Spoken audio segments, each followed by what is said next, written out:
नमस्कार, हमारे इस खास प्रोग्राम में आपका बहुत बहुत स्वागत है। आज हम बात करेंगे बिहार की राजनीति के बारे में। आपको पता है कि नीतीश कुमार हमेशा से ही पलटी मारते रहे हैं और इस सिलसिले में वो 9 बार जो है बिहार के मुख्यमंत्री बन चुके हैं और लगातार 20 सालों से बिहार की सत्ता पर काबिज हैं।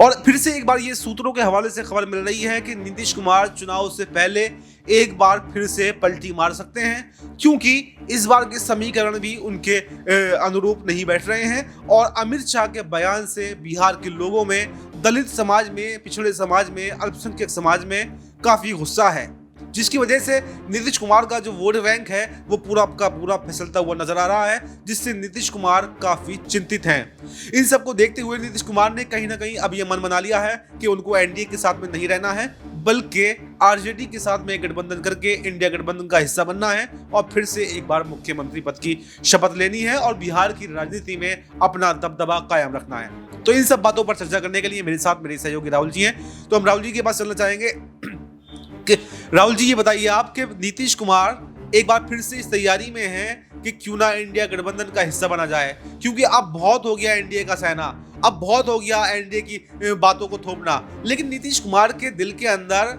सूत्रों के हवाले से ये खबर भी आई है कि कहीं ना कहीं नीतीश कुमार के दिल के अंदर एक डर बैठा हुआ है कि कहीं उनकी पार्टी 2 भागों में न तोड़ दी जाए।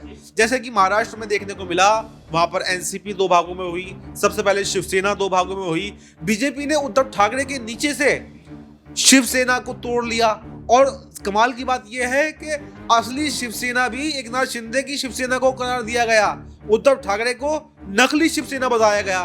तो ऐसे में अगर नीतीश कुमार की पार्टी में 2 फाड़ हो जाता है, 2 फूट हो जाती है, फिर तो नीतीश कुमार कहीं कहीं नहीं रहेंगे। फिर तो हो सकता है कि वो इंडिया गठबंधन के साथ में भी सरकार बनाने में कामयाब नहीं रह पाए भाई, क्योंकि आपको पता है कि लल्लन सिंह, जैसे तेजस्वी यादव ने बताया कि 2 नेता तो बिहार में सरकार में ऐसे बिठा रखे हैं जो बीजेपी के पक्ष में हैं, और 2 नेता दिल्ली में ऐसे हैं जो केंद्र में हैं जो बीजेपी के पक्ष में हैं। यानी कि अगर पार्टी के बड़े चेहरों की बात करें तो लल्लन सिंह जो कहीं ना कहीं जो है वो बीजेपी के पक्ष में है। तो इस तरीके से जो ये पूरा समीकरण है, तो नीतीश कुमार इस बार चिंतित हैं। पहले तो वो आराम से पलटी मार लिया करते थे, जब उन्होंने चाहा इधर चले गए, जब उन्होंने चाहा इधर चले गए।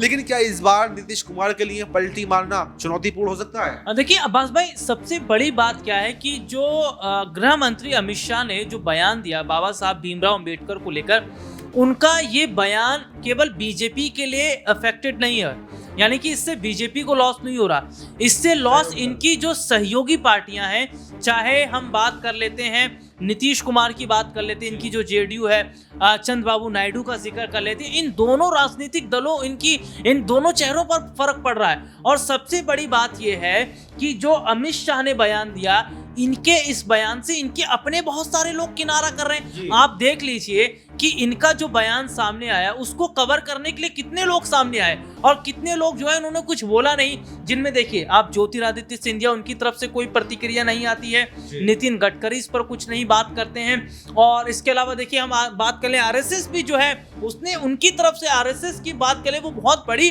बात है कि आरएसएस की तरफ से भी जो है इस पर कोई बड़ी प्रतिक्रिया नहीं आती है। इसके अलावा हम देखते हैं बीजेपी के कई बड़े चेहरे जो है वो अमित शाह से दूरी बनाते नजर आते हैं। और सहयोगी पार्टियों का अगर हम जिक्र कर लेते हैं, देखिए चंद्रबाबू नायडू ने इस पर कोई बात नहीं रखी है, नीतीश कुमार ने और कोई बात नहीं रखी है। और सबसे बड़ी बात है कि क्या नीतीश कुमार की अब मजबूरी नहीं बन गया है कि एनडीए का साथ छोड़ दिया जाए, क्योंकि नीतीश कुमार तो केवल बिहार तक सीमित है ना, और उनके लिए केवल मुख्यमंत्री ही कुर्सी है। आपके लिए कैबिनेट है, आपके पास गृह मंत्रालय है, वो एक अलग बात है, आपकी केंद्र में पावर है, लेकिन पावर तो नीतीश की केवल बिहार में है। और बिहार में अगले साल जो विधानसभा के चुनाव होने वाले हैं, उस चुनाव में भी अगर आप देखें तो वहां पर भी तो वोट बैंक है ना।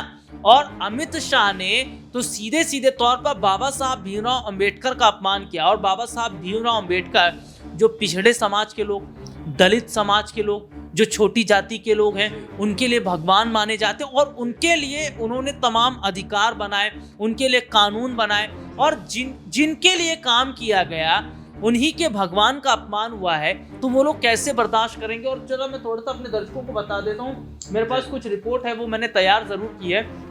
ये वोट बैंक को लेकर है थोड़ा सा। देखिए बिहार में मैं थोड़ा सा दलित वोट बैंक की बात कर लेता तो 19.65% है। आदिवासी जो है वो 1.68% है।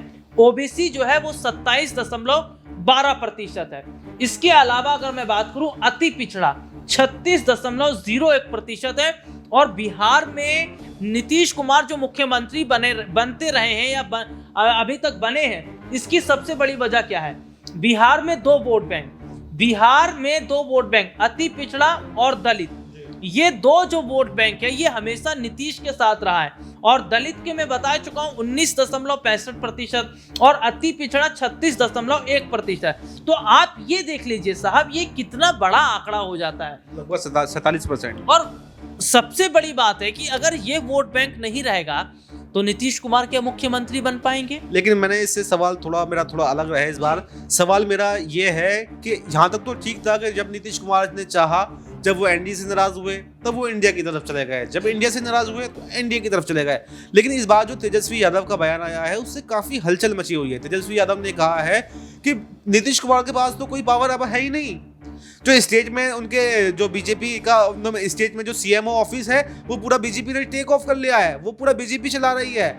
और सेंट्रल की बात करें तो बीजेपी के जो मतलब जेडीयू के जो बड़े नेता हैं नीतीश कुमार के बाद में, वो कहीं ना कहीं बीजेपी के पक्ष में है, यानी कि लल्लन सिंह। नीतीश कुमार के बाद में जेडीयू के सबसे बड़े नेता लल्लन सिंह माने जाते हैं। और ये कहा जा रहा है कि लल्लन सिंह जो है वो तो बीजेपी के पक्ष में है।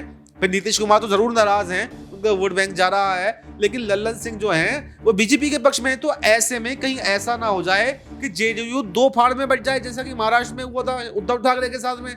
अगर ऐसा होता है तो फिर नीतीश कुमार के पास क्या ऑप्शन बचते हैं? फिर नीतीश कुमार क्या करेंगे? क्या नीतीश कुमार फिर एनडीए में ही रहना ज्यादा अच्छा समझेंगे या फिर उसके बाद में भी वो इंडिया का रुख कर सकते हैं? अब्बास भाई, मैं ये कहना चाहूंगा कि इस वक्त नीतीश कुमार के पास सबसे बड़ा ऑप्शन यही है कि अगर जेडीयू को टूटने से बचाना है और अगर बीजेपी इस चक्कर में है कि जेडीयू के विधायक को तोड़ दे, उससे पहले नीतीश कुमार को बड़ा कदम उठा लेना चाहिए। और सबसे बड़ी बात क्या है कि नीतीश कुमार की जो राजनीति है, उनकी राजनीति का जो दम है वो बीजेपी मानती है, क्योंकि नीतीश कुमार कोई कच्चे खिलाड़ी नहीं है। नीतीश कोई शिंदे और उद्धव नहीं है। नीतीश को इस बात का पता है कि कब मुझे अपना जो है प्लान बदलना है और कब मुझे एनडीए छोड़ना है या कब मुझे आरजेडी के साथ आना है। और अगर ये चीजें नहीं पता होती नीतीश को तो बिहार में नीतीश कुमार का रोल बहुत पहले बीजेपी ने खत्म कर दिया होता और उनकी जगह बीजेपी अपना चेहरा लगा दी होती। लेकिन नीतीश कुमार के साथ में ऐसी कोई गलती बीजेपी नहीं करेगी, क्योंकि उससे पहले ही नीतीश कुमार पलट सकते हैं। और सबसे बड़ी बात है, जिस तरीके से ये कहा गया है कि दिल्ली में बैठे जो लोग हैं वो बिहार को चला रहे हैं, तो इसमें कुछ भी गलत नहीं है, क्योंकि यही लोग ही हैं जो तय करते हैं कि बिहार में क्या प्रोजेक्ट होना चाहिए, बिहार में क्या काम होना चाहिए, बिहार में कौन से एम्स खुलने चाहिए, बिहार में कितने स्कूल खुलने चाहिए। महाराष्ट्र में क्या हो रहा था? केवल शिंदे बैठे हुए थे मुख्यमंत्री नाम मात्र के लिए, लेकिन फैसला दिल्ली की तरफ से हो रहा था। और यही हम बिहार में भी देख रहे हैं। और सीधे तौर पर अगर मैं कहूं तो आप चीजों को इस तरीके से भी समझिए कि अगर नीतीश कुमार कठपुतली नहीं है या नीतीश कुमार कठपुतली की तरह नहीं नाच रहे हैं, तो जब सुप्रीम कोर्ट का फैसला जब संविधान को लेकर आया तो नीतीश कुमार ने उस पर बात क्यों नहीं की? और जो अमित शाह ने बयान दिया है उस पर आप क्यों नहीं बात कर रहे हैं? बिहार में जो बीपीएससी का पूरा मामला हम देखे हैं कि नॉर्मलाइजेशन के खिलाफ छात्र सड़कों पर उतरे, प्रदर्शन करते नजर आए, उस पर भी आपने कुछ नहीं बोला। दलित बस्ती को आग के हवाले कर दिया गया, उस पर नहीं बोला जाता। और सबसे बड़ी बात हम क्या देखते हैं कि जिस तरीके से देखा गया कि बीजेपी जो है, देखिए वक्फ बोर्ड की मैं बात कर लेता हूँ। वक्फ बोर्ड में जो संशोधन करने का इन्होंने फैसला किया उस पर नीतीश कुमार नहीं बोलते हैं। उत्तर प्रदेश में आज खूब बुलडोजर चल रहे हैं, उस पर नीतीश कुमार नहीं बोलते। तो इसका साफ मतलब है ना कि आप इशारों पर काम कर रहे हैं। आपको कहा जा रहा है बैठ जाओ तो बैठ जा रहे हैं, आपको कहा जा रहा है खड़े हो जाओ तो खड़े हो जा रहे हो। और विपक्ष जो आरोप लगा रहा है वो गलत थोड़े है भैया। और नीतीश कुमार को यही सब करना है तो भैया फिर तो आप आरजेडी के साथ आ जाइए, कम से कम आपका वहां ताकत तो रहेगा। आप जवाबदेही में तो रहेंगे, आप बात तो कर सकेंगे, यहाँ तो आपका हाल चूहे जैसा कर दिया गया है। और सबसे बड़ी बात देखिए ये देखी जा रही है कि अब अमित शाह की वजह से नीतीश कुमार लपेटे में आ गए हैं, क्योंकि बिहार में जो वोट बैंक है, चाहे अति पिछड़ा वोट बैंक की बात कर लें, चाहे हम दलित वोट बैंक की बात कर लें, ये अब कट रहे हैं। और ये कट के किसके पास जा रहे हैं? अब आरजेडी के पास जा रहे हैं, क्योंकि जो तेजस्वी यादव की जो योजना है, माई बहन योजना, फ्री बिजली योजना, फ्री इलाज योजना, तो देखिए अगर आपको याद हो कि झारखंड में जब हेमंत सोरेन का जिक्र करते हैं तो मैया योजना वो लेकर आए थे, और यही मैया योजना जिसने झारखंड में सत्ता दिलाई हेमंत सोरेन को। और जब हेमंत सोरेन शपथ लेने गए तो उस दौरान तेजस्वी वहां पर मौजूद थे शपथ ग्रहण में, और आरजेडी के जो विधायक है उनका सपोर्ट भी है। तो वहां से सीख कर आए तेजस्वी यादव, और उन्हें पता चल गया कि सत्ता में आना है, सरकार बनाना है तो कैसे करना पड़ेगा। जी, हमारे पास टाइम की कमी है। जैसे आपने बताया कि पूरा हमारे सहयोगी ने विस्तृत तरीके से बताया कि नीतीश कुमार आखिर कैसे बीजेपी की कठपुतली बन गए, कैसे बीजेपी ने उनको हाईजैक कर लिया। ये सिर्फ आरोप मात्र नहीं है, बल्कि ये हकीकत है कि नीतीश कुमार के पास पावर बिल्कुल भी नहीं है। पूरा जो सीएमओ ऑफिस है वो बीजेपी ने हाईजैक कर लिया है। उसके अब बिहार के फैसले बिहार में नहीं होते हैं, बल्कि दिल्ली से वो फैसले बन करके जाते हैं और बिहार में लागू होते हैं। तो ऐसे में ये देखना काफी दिलचस्प होगा कि नीतीश कुमार अगले चुनाव से पहले पलटी मारते हैं या नहीं मारते हैं, और क्या जेडीयू में भी दो फाड़ होने वाले हैं, जैसा कि महाराष्ट्र में उद्धव ठाकरे के साथ में और शरद पवार की पार्टी के साथ में हुआ था। और क्या अब देखना यह भी जरूरी है, जैसे हमारे सहयोगी ने बताया, कि नीतीश कुमार कच्चे खिलाड़ी नहीं है। नीतीश कुमार के पास एक लंबा राजनीतिक अनुभव है। 20 साल से मुख्यमंत्री बनना कोई मजाक बात थोड़ी है। तो नीतीश कुमार बीजेपी की चाल से भी कहीं ना कहीं जानते हैं कि बीजेपी आखिर क्या कर सकती है और कहां तक कर सकती है। तो बस अब नीतीश कुमार इस मौके की तलाश में है कि कैसे वो अपने आप को, अपनी पार्टी को एकजुट करें और उसको तोड़ने से बचाएं, और आरजेडी का दामन थाम के फिर से एक बार बिहार का चुनाव लड़ें, फिर से एक बार बिहार के मुख्यमंत्री बने। फिलहाल इस प्रोग्राम में इतना ही। देश और दुनिया की तमाम बड़ी खबरों के लिए आप बने रहिए हमारे साथ और देखते रहिए नेक्स्ट 9 न्यूज।